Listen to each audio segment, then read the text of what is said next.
আসসালামু আলাইকুম সুপ্রিয় শিক্ষার্থীবৃন্দ। ইবনে তাসলিমা নাসির স্কুল অ্যান্ড কলেজের আহ, আয়োজনে আয়োজিত আজকের অনলাইন ক্লাসে সবাইকে স্বাগত জানাই। আজকের আলোচনার বিষয় ট্রান্সফরমেশন অফ সেন্টেন্স। ক্লাসটি নবম এবং দশম শ্রেণীর শিক্ষার্থীদের জন্য গুরুত্বপূর্ণ। সুপ্রিয় শিক্ষার্থীবৃন্দ, ট্রান্সফরমেশন অফ সেন্টেন্সের যে অংশে সিম্পল, কমপ্লেক্স এবং কম্পাউন্ড পরিবর্তন করতে বলা হয় সেন্টেন্সগুলোকে, আমরা আজকে সেই অংশ নিয়ে আলোচনা করব। যেহেতু এর প্রাথমিক আলোচনা আমরা পূর্ববর্তী ক্লাসে করেছিলাম, এখন আমরা শুধু নিয়মগুলো কিভাবে একটা সেন্টেন্স আরেকটা সেন্টেন্সে রূপান্তরিত হয় সেই নিয়মগুলো দেখব। এবং যেহেতু অনেক সময় ধরে ক্লাস নিলে ক্লাসটি কষ্টদায়ক হয়ে যাবে, যার কারণে আজকে আমরা প্রথম 4টি নিয়ম সম্পর্কে আলোচনা করব এবং সেই নিয়মগুলো থেকে অনেকগুলো এক্সাম্পল আমরা আলোচনা করব, তারপরে প্র্যাকটিস সেশন থাকবে। সুপ্রিয় শিক্ষার্থীবৃন্দ, তাহলে আমরা আমাদের ক্লাসে ফিরে যাই। আমরা দেখি স্ক্রিনে কি আছে। ট্রান্সফরমেশন অফ সেন্টেন্স, তারপরে দেখি simple sentence, complex sentence, compound sentence.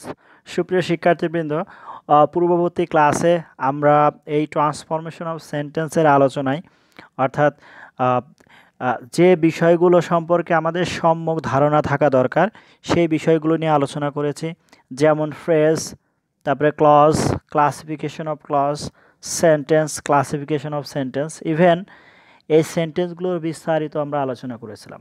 সুপ্রিয় শিক্ষার্থীবৃন্দ, তাহলে আমরা নিয়মের মধ্যে যাই। আরেকটা বিষয় মনে রাখতে হবে, যেহেতু সিম্পল সেন্টেন্সে বিভিন্ন ধরনের ফ্রেজ থাকে এবং আরেকটা ক্লজ থাকে, আর এই সিম্পল সেন্টেন্সকে যেহেতু আমাদের কমপ্লেক্সে আসতে হবে, তাহলে যে ফ্রেজ আছে সেই ফ্রেজকে মূলত আমাদের কমপ্লেক্স সেন্টেন্সে পরিণত করতে হয় বিভিন্ন ধরনের কনজাংশন যুক্ত করে। সুপ্রিয় শিক্ষার্থীবৃন্দ, তাহলে আমরা প্রথম নিয়মে আসি। প্রথম যে নিয়মটা দেখো, প্রেজেন্ট পার্টিসিপল দ্বারা সিম্পল সেন্টেন্স শুরু হলে, তো এখানে প্রেজেন্ট পার্টিসিপল বলতে ভার্বের সাথে আইএনজি যুক্ত কোনো ওয়ার্ড দিয়ে সেন্টেন্স শুরু হতে পারে, অথবা হ্যাভিং প্লাস ভি3 দিয়েও কোনো শুরু হতে পারে, কোনো সিম্পল সেন্টেন্স শুরু হতে পারে। মূলত প্রেজেন্ট পার্টিসিপল বা পারফেক্ট পার্টিসিপল দিয়ে বাক্য শুরু হলে এবং বেশিরভাগ ক্ষেত্রে দেখা যায় যে এর সাবজেক্ট একই, সেক্ষেত্রে কমপ্লেক্স করতে হলে আমাদের যে নিয়মটা অনুসরণ করতে হবে, তোমরা একটু ফলো করো। যে প্রথমত আমাদের যে অংশটা ফ্রেজ অর্থাৎ প্রেজেন্ট পার্টিসিপল আছে সেই অংশে সিন্স, অ্যাজ বা হোয়েন ব্যবহার করতে হবে আগে। এখানে যদি ফ্রেজটা কারণ বোঝায় তাহলে সিন্স বা অ্যাজ, আর ফ্রেজটা যদি সময় বোঝায় তাহলে হোয়েন ব্যবহার করতে হবে। তারপরে সাবজেক্ট আনতে হবে, অর্থাৎ কনজাংশন ব্যবহার করার পরেই সাবজেক্ট আসবে। এখন প্রশ্ন হলে আমাদের সাবজেক্ট কোথায়? দেখতে হবে যে সিম্পল সেন্টেন্সে সিম্পল সেন্টেন্সে যে ক্লজটা আছে সেই ক্লজে একটা সাবজেক্ট আছে, সেই সাবজেক্টটা আনতে হবে। অর্থাৎ পরের ক্লজে যে সাবজেক্ট রয়েছে সেই সাবজেক্টটা আনতে হবে, সেই সাবজেক্টটা এনে তারপরে মেইন ভার্ব বসাতে হবে। এখন এই ভার্বটা কোনটা? যে প্রেজেন্ট পার্টিসিপল হিসেবে বসে আছে অর্থাৎ যার সাথে আইএনজি যোগ করা হয়েছে সেইটাকেই টেন্স অনুসারে ভার্ব হিসেবে গ্রহণ করতে হবে। তারপরে বাকি অংশ দিয়ে কমা এবং সেকেন্ড ক্লজ অর্থাৎ পরবর্তী যে ক্লজ আছে সেই ক্লজটা ব্যবহার করতে হবে। সুপ্রিয় শিক্ষার্থীবৃন্দ, এখানে সেকেন্ড ক্লজ বলতে আমি যেটা বোঝাচ্ছি যে ফ্রেজের পরের যে ক্লজটা আছে সেই ক্লজটা। এখানে যদি আমরা সেকেন্ড ক্লজ না বলে এখানে বলতাম যে ইসের পরবর্তী ক্লজ, তাহলে কথাটা আরও ভালো শোনাতো, শ্রুতিমধুর হতো। সুপ্রিয় শিক্ষার্থীবৃন্দ, আমরা দেখি কিভাবে কম্পাউন্ড করতে হবে। সাবজেক্ট নিয়ে আসতে হবে প্রথমত। এটা সেকেন্ড ক্লজে যে সাবজেক্ট আছে অর্থাৎ পরবর্তী ক্লজে সেই সাবজেক্ট প্লাস ভার্ব অর্থাৎ finite verb plus extension plus দুই ক্লজের মাঝে অ্যান্ড বসাতে হয় এবং দ্বিতীয় ক্লজ। সুপ্রিয় শিক্ষার্থীবৃন্দ, তোমরা এটা নিশ্চয়ই জেনেছো যে যদি কমপ্লেক্স সেন্টেন্স তৈরি করা যায় তাহলে কম্পাউন্ড সেন্টেন্স তৈরি করাটা খুবই সহজ। আমরা কিছু এক্সাম্পল দেখে আমাদের ধারণাটা আরও পরিষ্কার করি।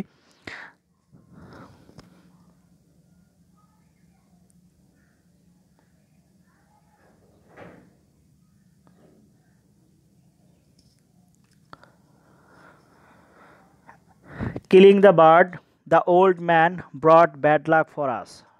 সুপ্রিয় শিক্ষার্থীবৃন্দ, তোমরা এই এক্সাম্পলটা খেয়াল করো বা লক্ষ্য করো। এখানে কিলিং দ্য বার্ড দেখো ভার্বের সাথে কি যোগ করা আছে, আইন যোগ করা আছে। মূলত এইটাই হচ্ছে present participle. Killing the bird, এই যে লাল যে বর্ণগুলো আছে এখানে, যে ওয়ার্ডগুলো, এইটা কিলিং দ্য বার্ড, এখানে এটা present participle. The old man brought bad luck for us, আর এটা হচ্ছে ক্লজ। দেখো দ্য ওল্ড ম্যান এখানে সাবজেক্ট আর ব্রট হচ্ছে ভার্ব, এটা ভার্বের পাস্ট ফর্ম। এখানে বলছে যে পাখি হত্যা করে বৃদ্ধ মানুষটি ব্রট ব্যাড লাক ফর আস, আমাদের জন্য দুর্ভাগ্য বয়ে নিয়ে আসলো। সুপ্রিয় শিক্ষার্থীবৃন্দ, এখানে তো একটা ক্লজ আছেই, তা আমাদের আর একটা ক্লজ পরিণত করতে হবে।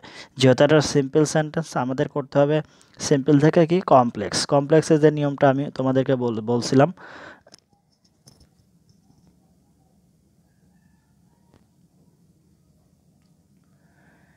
এখানে the old man brought bad luck for আস, বৃদ্ধ লোকটি আমাদের জন্য কি বয়ে নিয়ে আসলো, দুর্ভাগ্য। সুপ্রিয় শিক্ষার্থীবৃন্দ, এখন এই দুর্ভাগ্য বয়ে নিয়ে আসার কারণটা কী ছিল? কিলিং দ্য বার্ড, পাখি হত্যা করা। তার মানে এই বাক্যে কিন্তু কারণ বোঝাচ্ছে। যদি কারণ বোঝায় তাহলে আমাদের উত্তরে প্রথমে আসার কথা ছিল কনজাংশন হিসেবে সিন্স বা অ্যাজ। তাহলে আমরা কমপ্লেক্স করতে প্রথমে কি ব্যবহার করব? সিন্স অথবা অ্যাজ। তারপরে নিয়ে আসবো সাবজেক্ট। এখানে সাবজেক্ট কোনটা আছে? The old man. যেহেতু এটা একটা সিম্পল বাক্য, তাহলে একটা সাবজেক্ট আছে। সো দ্য ওল্ড ম্যান হচ্ছে সাবজেক্ট, দ্য ওল্ড ম্যান। তারপরে ভার্ব আসবে। এখন যেহেতু দুইটা ক্লজ তৈরি করতে হলে দুইটা ভিন্ন ভার্ব দরকার হয়, সেক্ষেত্রে কিলিংটা হচ্ছে এখানে মেইন ভার্বে পরিণত হবে। দেখো যে ব্রট হচ্ছে পাস্ট টেন্স আছে, সো কিল এর পাস্ট ফর্ম হচ্ছে কিল্ড, ব্যবহার করতে হবে। তারপরে বাকি অংশ দ্য বার্ড, কমা দিয়ে সেকেন্ড ক্লজ ইউজ করতে হবে। দেখো আমাদের এটা কি আছে, যে since or as the old man kill the bird. সুপ্রিয় শিক্ষার্থীবৃন্দ, তোমরা এটা বুঝতে পেরেছো যে সিন্স বা অ্যাজ ব্যবহার করেছি কারণ বাক্যটা এই ফ্রেজটা কারণ বোঝাচ্ছে। তারপরে দ্য ওল্ড ম্যান সাবজেক্ট নিয়েছি। তারপরে দেখো কিল্ড, এখানে কিলিংকে আমরা হচ্ছে ফাইনাইট ভার্ব হিসেবে ব্যবহার করেছি, কিল্ড দ্য বার্ড, বাকি অংশ। তারপরে কমা দিয়ে আমাদের দ্বিতীয় অংশ যা আছে উঠাই দিয়েছি। এখানে he brought bad luck for us, এখানে হি প্রশ্ন হতে পারে হি কেন আসলো। দ্য ওল্ড ম্যানের প্রোনাউন হিসেবে আমরা হি ব্যবহার করেছি, কারণ প্রথমত আমরা নাউন ব্যবহার করেছি এবং দ্বিতীয় ক্লজে প্রোনাউন ব্যবহার করেছি, এবং যার কারণে দুই ক্লজের সাবজেক্ট একই ব্যক্তি। আশা করি সুপ্রিয় শিক্ষার্থীবৃন্দ তোমরা এটা বুঝতে পেরেছো। এবং এর কম্পাউন্ডটা দেখো, যে the old man kill the bird and so he brought bad luck for us. এখানে হিটা ব্র্যাকেটের মধ্যে দেওয়া আছে, তারপরেও সমস্যা না। এখানে যেহেতু কম্পাউন্ড সেন্টেন্সে দুইটা ক্লজ থাকলে যদি দুই ক্লজের সাবজেক্ট একই হয় তাহলে দ্বিতীয় ক্লজের সাবজেক্ট দেয়া লাগে না। আচ্ছা সুপ্রিয় শিক্ষার্থীবৃন্দ, তাহলে দুই ক্লজের মাঝে আমরা অ্যান্ড অথবা অ্যান্ডসো ব্যবহার করব। কম্পাউন্ডের ক্ষেত্রে কী হবে? দুই ক্লজের মাঝে অ্যান্ড বা and so. The old man kill the bird and so he brought bad luck for us. এটার অর্থ হচ্ছে, আচ্ছা আমরা কমপ্লেক্সের অর্থটা দেখি। যেহেতু দ্য ওল্ড ম্যান বৃদ্ধ মানুষটি, কিল দ্য বার্ড পাখিটাকে হত্যা করলো, he brought bad luck for us সে আমাদের জন্য কি বই নিয়ে আসলো? দুর্ভাগ্য বই নিয়ে আসলো। তাই আচ্ছা, এরপরে কম্পাউন্ডটা দেখো, the old man kill the bird, বৃদ্ধ মানুষটি পাখিটাকে হত্যা করলো এবং তাই সে আমাদের জন্য দুর্ভাগ্য বয়ে নিয়ে আসলো। আশা করি সুপ্রিয় শিক্ষার্থীবৃন্দ তোমরা এই নিয়মটা বুঝতে পেরেছো। তাহলে যদি প্রেজেন্ট পার্টিসিপল দ্বারা কোনো সেন্টেন্স শুরু হয়, অর্থাৎ সিম্পল সেন্টেন্স শুরু হয়, সেক্ষেত্রে এটাকে কমপ্লেক্স করতে প্রথমে সিন্স বা অ্যাজ ব্যবহার করতে হবে, তারপরে সাবজেক্ট ব্যবহার করতে হবে, সাবজেক্টটা দ্বিতীয় অংশে থাকবে, তারপরে ব্যবহার করতে হবে ভার্ব। এখন যার সাথে আইনজি যোগ আছে অর্থাৎ যে প্রেজেন্ট পার্টিসিপল সেটাই ব্যবহার করতে হবে অ্যাকর্ডিং টু টেন্স, অর্থাৎ পরবর্তী কালে যে কন্টেন্স আছে সেই অনুযায়ী তারপরে দ্বিতীয় অংশ সম্পূর্ণ লিখতে হবে। আশা করি সুপ্রিয় শিক্ষার্থীবৃন্দ তোমরা এটা বুঝতে পেরেছো। আর কম্পাউন্ড তৈরি করতে হলে দুই ক্লজের মাঝে অ্যান্ড ব্যবহার করতে হবে।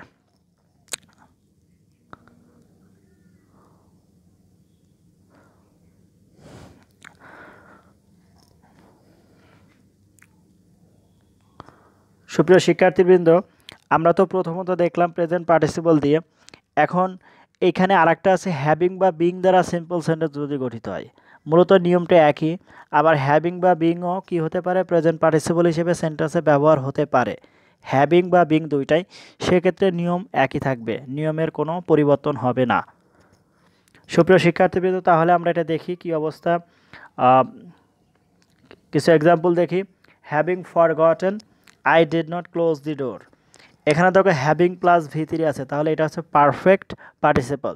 সেক্ষেত্রে এই যে ফরগটেন, ভুলে গেছে কে, আই, তার মানে দুই ক্লজেই আমরা একই সাবজেক্ট ব্যবহার করতে পারবো। আমরা দেখি যে কমপ্লেক্স করতে প্রথমত আমরা সিন্স বা অ্যাজ যে কোনো একটা ব্যবহার করব, তারপরে সাবজেক্ট হিসেবে আই নিয়েছি, তারপরে হ্যাড ব্রোকেন। এখানে কেন হ্যাড ব্রোকেন হলো, হ্যাভিং আছে, হ্যাভিং থেকে আমরা হ্যাভ হ্যাজ হ্যাড পেতে পারি।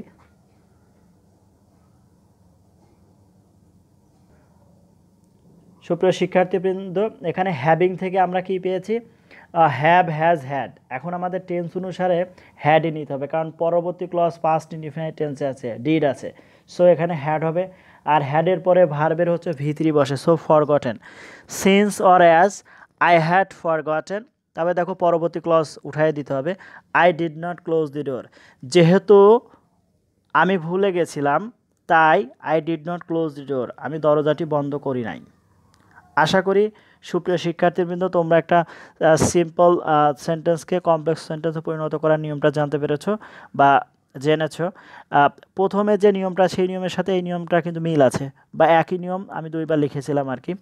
আর এটাকে কম্পাউন্ড করতে কি করতে হবে, I had forgotten and did not close the door. এখানে দুই ক্লজের মাঝে শুধু অ্যান্ড ব্যবহার করলেই কম্পাউন্ড হয়ে যাবে। দুই ক্লজের মাঝে কি ব্যবহার করতে হবে, অ্যান্ড, তাহলে এটা কি হয়ে যাবে, কম্পাউন্ড বাক্য হয়ে যাবে।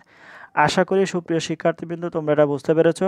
যদি আমাদের কোনো সেন্টেন্স হ্যাভিং বা বিং দ্বারা যুক্ত হয়, তাহলে হ্যাভিংয়ের জন্য হ্যাভ হ্যাজ হ্যাড থেকে যে কোনো একটা ভার্ব ব্যবহার করব, আর বিংয়ের জন্য অ্যাম ইজ আর ওয়াজ আর থেকে যে কোনো একটা ভার্ব ব্যবহার করব। এবং এই যে বিং বা হ্যাভিং দিয়ে যে বাক্যগুলো শুরু হবে, সেই অংশটুকু অর্থাৎ যে ফ্রেজটা থাকবে, সেই অংশ দিয়েই আমরা একটা ক্লজ তৈরি করতে পারবো। সুপ্রিয় শিক্ষার্থীবৃন্দ দেখো, এখানে হ্যাভিং ফরগটেন দিয়ে আমরা আই হ্যাড ফরগটেন একটা ক্লজ তৈরি করেছি। এখানে প্রথমে আমরা কন্দাংশ নিয়েছি, তারপরে সাবজেক্ট আই নিয়েছি, সাবজেক্ট দ্বিতীয় ক্লজে আছে দেখো আই, তারপরে হ্যাভিং ফরগটেন থেকে হ্যাড ফরগটেন, কারণ পরবর্তী ক্লজ পাস্ট আছে, যার কারণে হ্যাভিং থেকে হ্যাড হয়েছে। আশা করি সুপ্রিয় শিক্ষার্থীবৃন্দ তোমরা এটা বুঝতে পেরেছো। আমরা দ্বিতীয় এক্সাম্পল দেখি।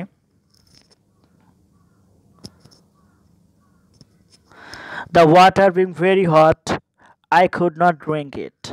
সুপ্রিয় শিক্ষার্থীবৃন্দ, এইটা দেখে হয়তো বা তোমাদের একটু বিব্রতকর পরিস্থিতিতে পড়তে পারো, কিন্তু সেটা কোনো ব্যাপার না, মানে সেটা পড়ার কোনো কারণ নেই, বিব্রত হওয়ার কোনো কারণ নেই। কারণ the water being very hot, অর্থাৎ এটার মিনিংটা করো, পানি খুব গরম হয়, আই কুড নট ড্রিঙ্ক ইট, আমি এটি পান করতে পারি নাই।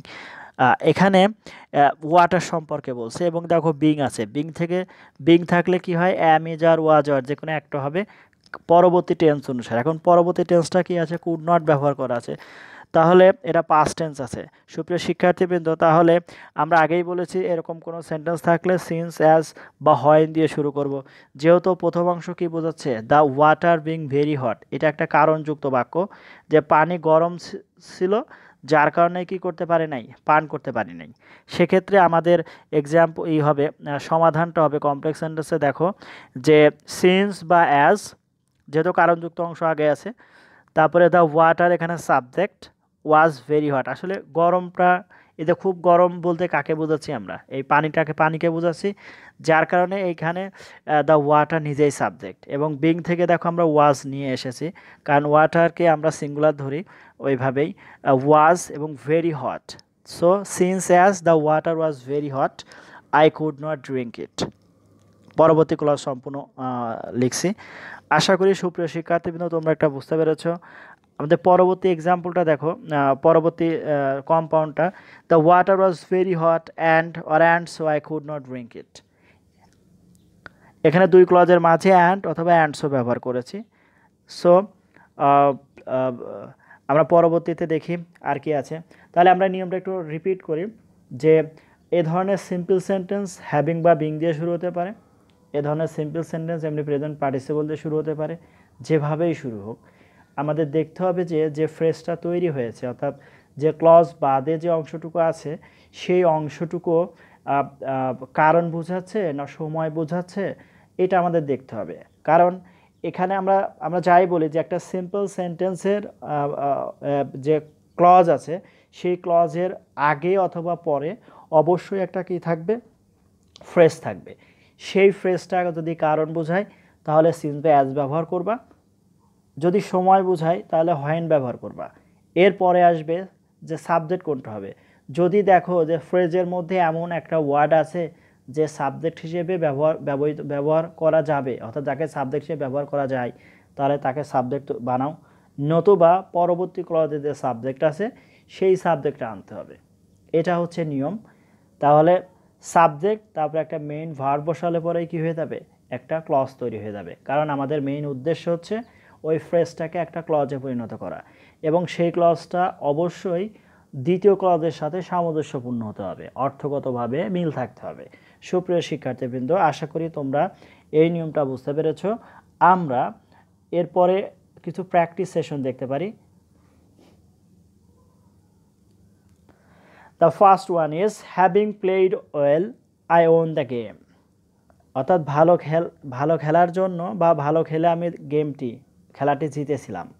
এখানে হ্যাভিং প্লাস ভি3 আছে, তাহলে দেখো এখানে একটা ফ্রেজ আছে, তাহলে এই ফ্রেজটাকে তুমি ক্লজে পরিণত করো। এবং এখানে খেলাটা কে খেলেছে, আমি খেলেছি, সো এই ক্লজেও কি নতুন যে ক্লজটা তৈরি হবে সেই ক্লজের সাবজেক্টটা কি হবে, আই হবে। তারপরে দেখো দ্বিতীয় নাম্বারে কি আছে, the meeting being over we went back home. এখানে দেখো দ্য মিটিং বিং ওভার, এখানে মিটিং শেষ হয়েছে, যার কারণে মিটিংটা কিন্তু এই বাক্যের সাবজেক্ট, এবং উই ওয়েন্ট ব্যাক হোম, আমরা বাড়ি ফিরে এসেছিলাম। এখন কারা বাড়ি ফিরে এসেছিল, আমরা, তাহলে পরবর্তীতে আর একটা সাবজেক্ট আছে।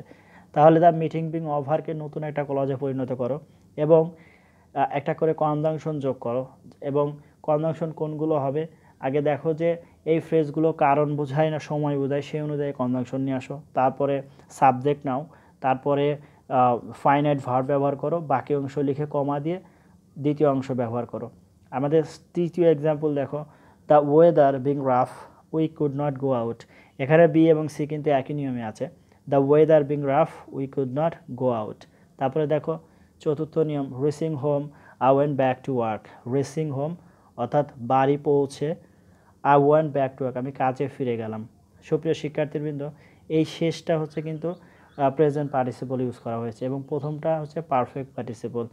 এবং এইটা তোমরা বাসাতে প্র্যাকটিস করো, এবং প্র্যাকটিস করে আমার যে ফেসবুকে যে আইডিটা আছে, এবং এই আইডিতে আমার নাম দেয়া আছে বাংলায়, তোমরা সার্চ করলে বা ITNSC-তে আমার নাম পাবা বা আমার বিভিন্ন পোস্ট দেখতে পারবো।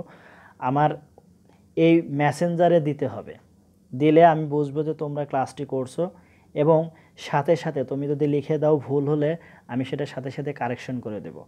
সুপ্রিয় শিক্ষার্থীবৃন্দ, তাহলে তোমরা প্র্যাকটিস করে এটা মেসেঞ্জারে সেন্ড করবা, ছবি তুলে মেসেঞ্জারে সেন্ড করবা।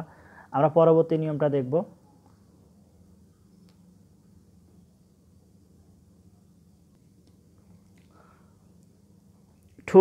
টু যুক্ত সিম্পল সেন্টেন্স, অর্থাৎ যদি কোনো সিম্পল সেন্টেন্স টু এ দ্বারা যুক্ত হয় তাহলে সেটাকে আমরা কিভাবে কমপ্লেক্স এবং কম্পাউন্ডে পরিণত করব, একটু খেয়াল করো। সুপ্রিয় শিক্ষার্থীবৃন্দ, আমরা প্রথমে নিয়মটা দেখি।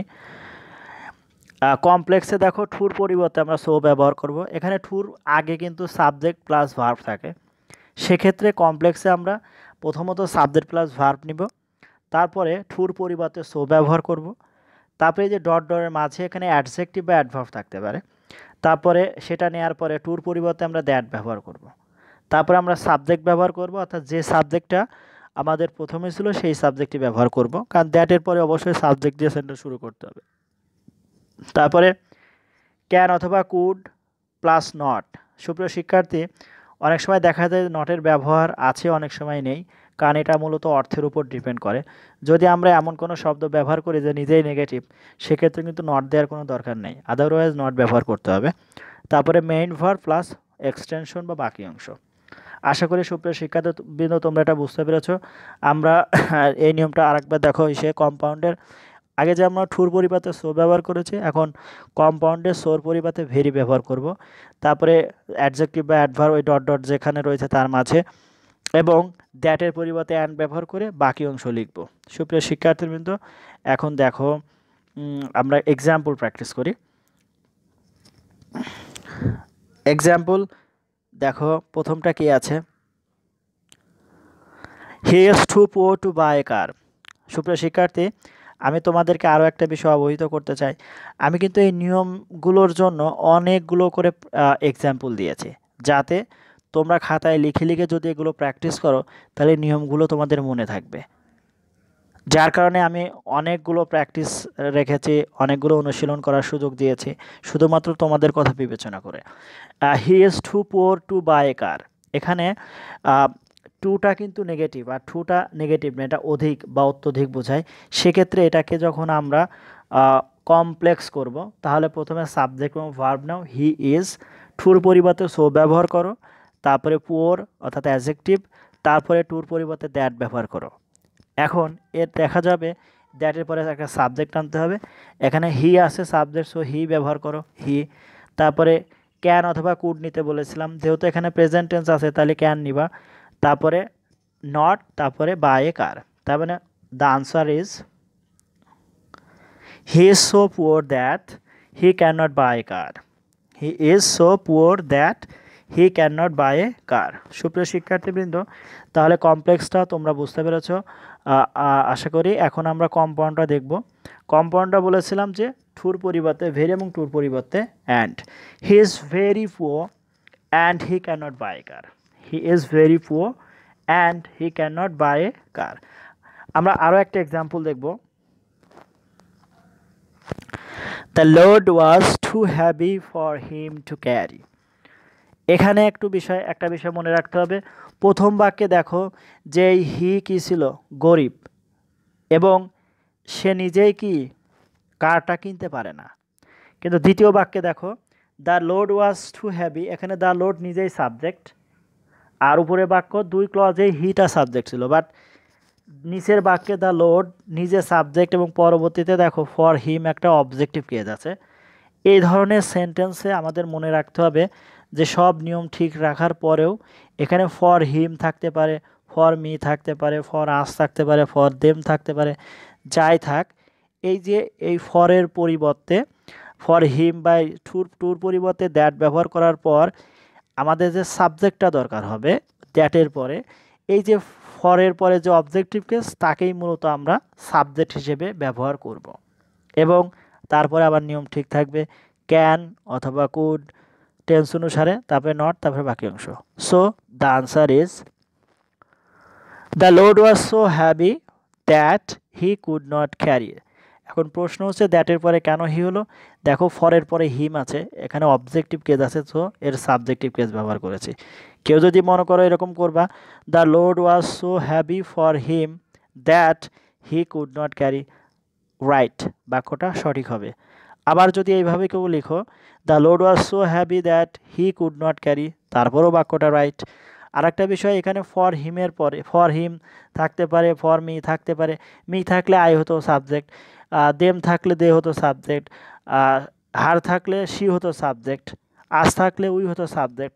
আশা করি সুপ্রিয় শিক্ষার্থীবৃন্দ এটা বুঝতে পেরেছ। এর কম্পাউন্ড রূপ দেখো যে that load was very heavy and he could not carry. The load was very heavy and he could not carry. আশা করি সুপ্রিয় শিক্ষার্থীবৃন্দ তোমরা এই নিয়মটাও বুঝতে পেরেছ, এবং এটা বাড়িতে কয়েকবার প্র্যাকটিস করো, তাহলে অবশ্যই এই নিয়মটা তোমরা পারবা।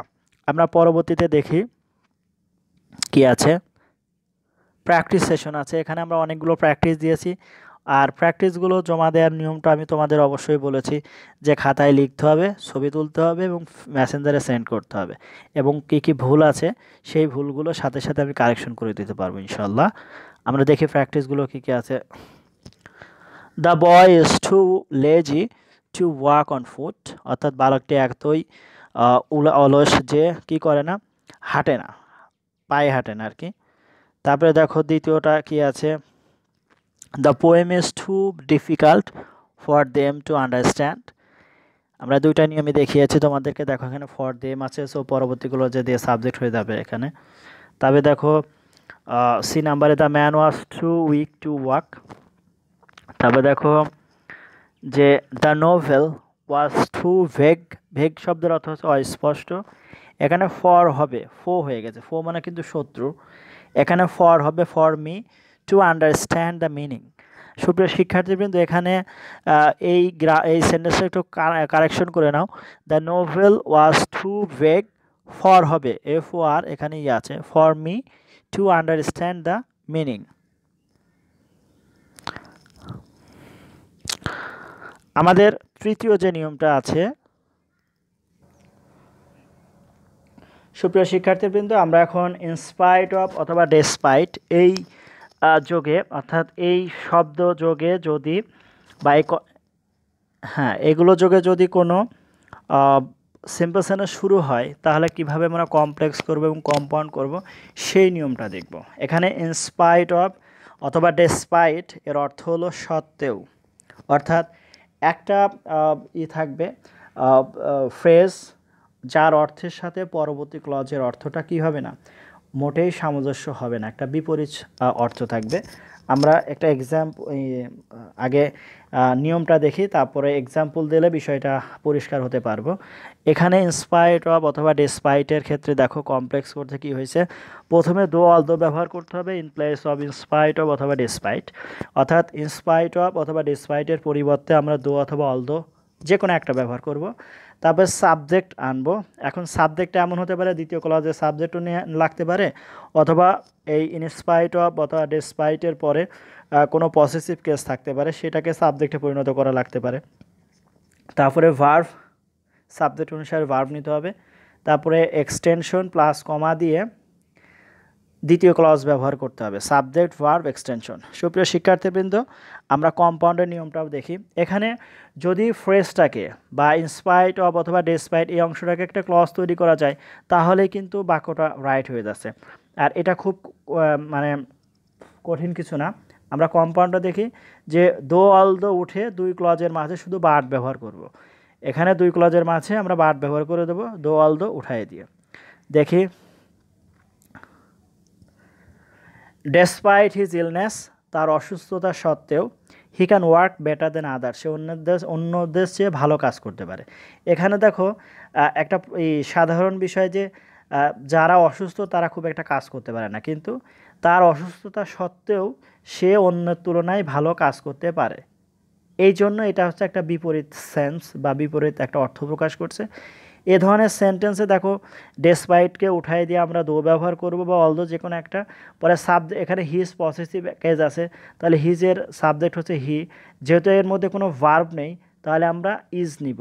টেন্স অনুসারে কি আসবে, ইজ আসবে, পরে বি ভার্বের পরে অ্যাডজেক্টিভ আসে, সো ইলনেস থেকে ইল, তারপরে বাকি অংশ দেখো উত্তরটা।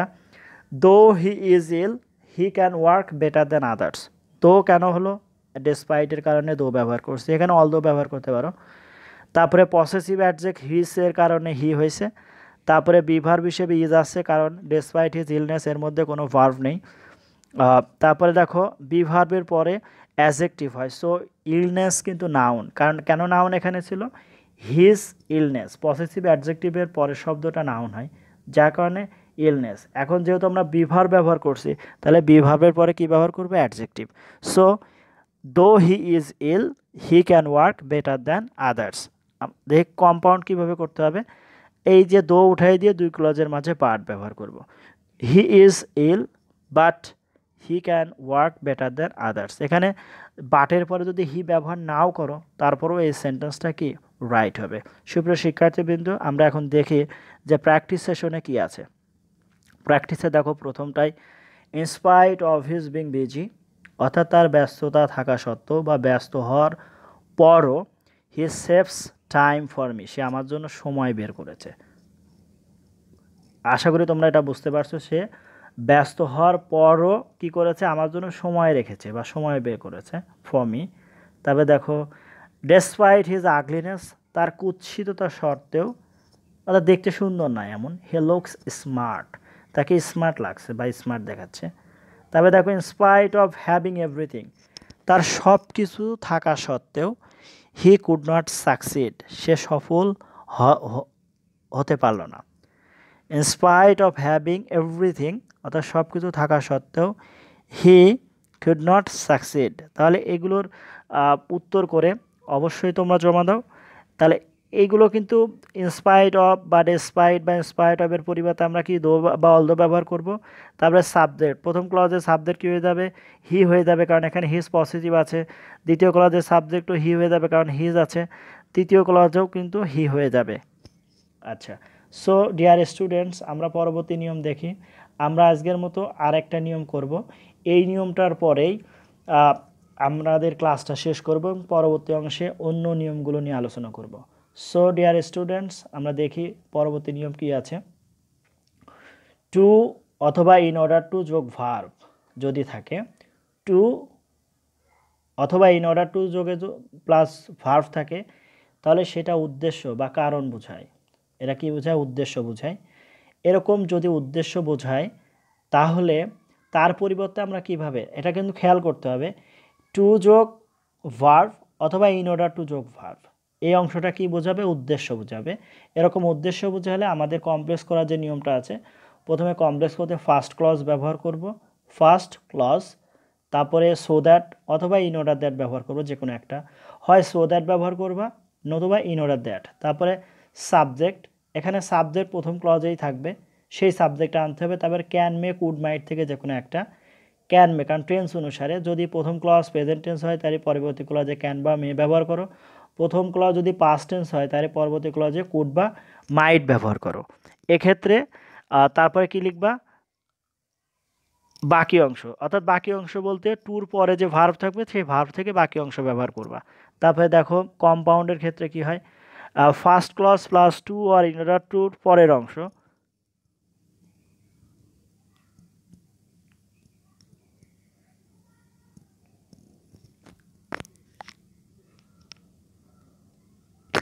সুপ্রিয় শিক্ষার্থীবৃন্দ, এখানে ফার্স্ট ক্লজ ব্যবহার করার পর এখানে হবে হচ্ছে ইন টু আর ইন অর্ডার টুর পরিবর্তে এনে ব্যবহার করতে হবে হচ্ছে অ্যান্ড।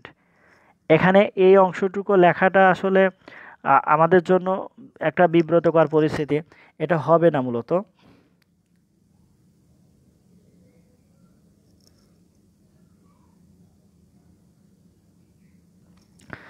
সুপ্রিয় শিক্ষার্থীবৃন্দ, তাহলে আমাদের কম্পাউন্ড করতে কি ব্যবহার করতে হবে? ফার্স্ট ক্লজ, তারপরে ফার্স্ট ক্লজ ব্যবহার করার পরে অ্যান্ড, তারপরে subject can May could mite according to tense plus বাকি অংশ ব্যবহার করতে হবে।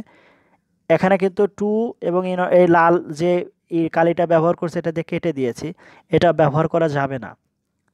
আচ্ছা, সুপ্রিয় শিক্ষার্থীবৃন্দ, তাহলে বুঝতে পেরেছো, তাহলে কম্পাউন্ড করতে ফার্স্ট ক্লজ অর্থাৎ দুই ক্লজের মাঝে অ্যান্ড ব্যবহার করলেই হয়ে যাচ্ছে আর কি। আমাদের নিয়মটা দেখি।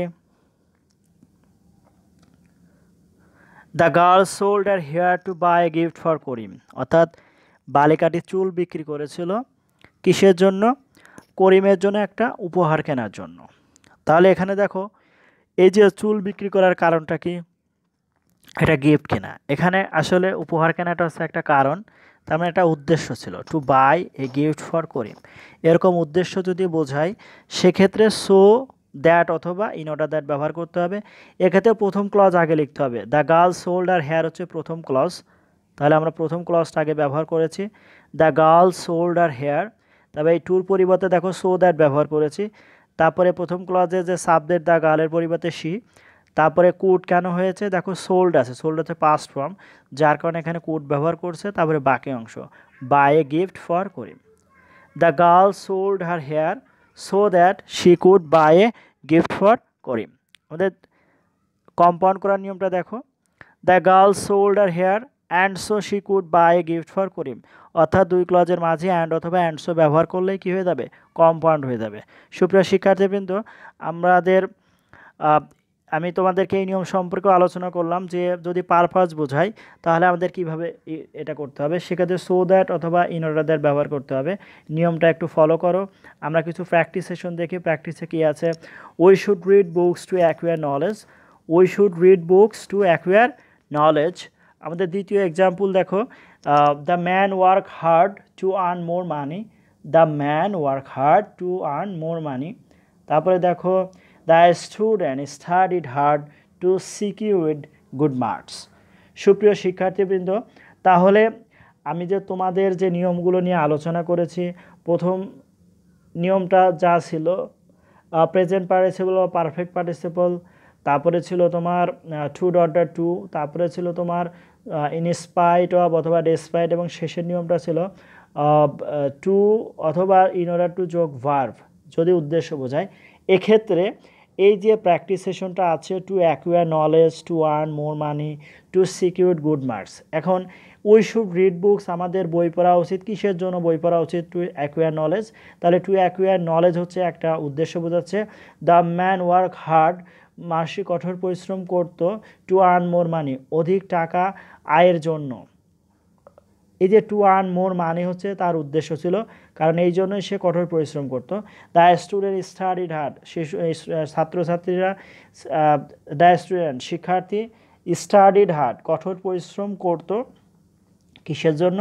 টু সিকিউর গুড মার্কস, মানে সিকিউর মানে ভালো ফলাফল, ভালো নাম্বার পেতে। আসলে এখানে সিকিউরড ডি যোগ আছে, এই ডিটা হবে না, এখানে শুধু সিকিউর লিখতে হবে, তাহলে পরেই এটা সঠিক। এটা একটা ভার্ব, মূলত এটা ভার্বের পাস্ট ফর্ম হয়ে গেছে, এখানে ডিটা কেটে দিতে হবে। সুপ্রিয় শিক্ষার্থীবৃন্দ, তাহলে তোমাদের আমি নিয়ম দিয়েছি, আমি প্র্যাকটিস দিয়েছি এবং এক্সাম্পলও দিয়েছি।